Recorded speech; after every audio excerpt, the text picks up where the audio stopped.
Assalomu alaykum. Muborak Ramazon oyining teng yarmida yana sizlar bilan ko'rishib turganimizdan bag'oyatda xursandmiz. Sabr-toqat bilan tutilgan ro'zalar xayrli bo'lsin. Samarqand Innovatsiyalar va tadqiqotlar instituti hafta ichida boshladik.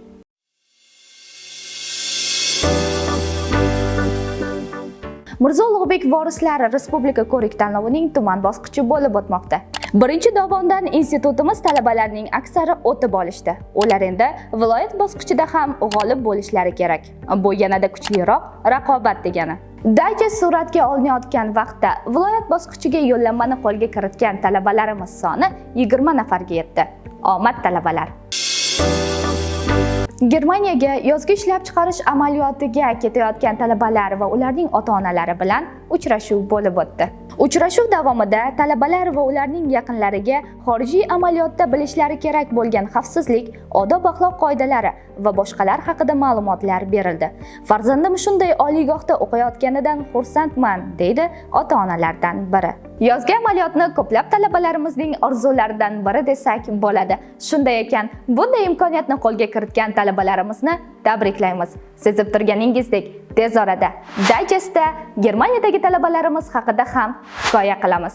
Yaxshi borib tuz nasibalarini terib, yana oilasi bag'riga eson-omon qaytib kelsin.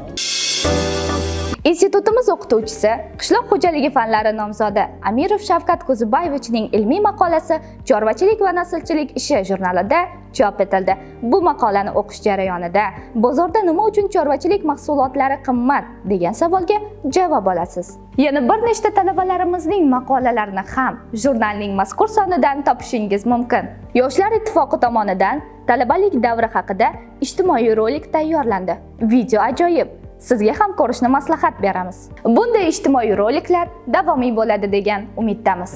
Agrar sohadagi oliy ta'lim muassasalarining talaba yoshlari o'rtasida Yangi O'zbekistonda ilm-fan qaldirg'ochlari mavzusidagi 2-talabalar ilmiy anjumanida talabalarimiz turli nominatsiyalarda g'oliblikni qo'lga kiritishdi. Ular taqdirlandi. Yoshlar masalalari va ma'naviy-ma'rifiy ishlar bo'yicha birinchi prorektor hamda institutning faol va iqtidorli talabalari o'rtasida ochiq muloqot bo'lib o'tdi.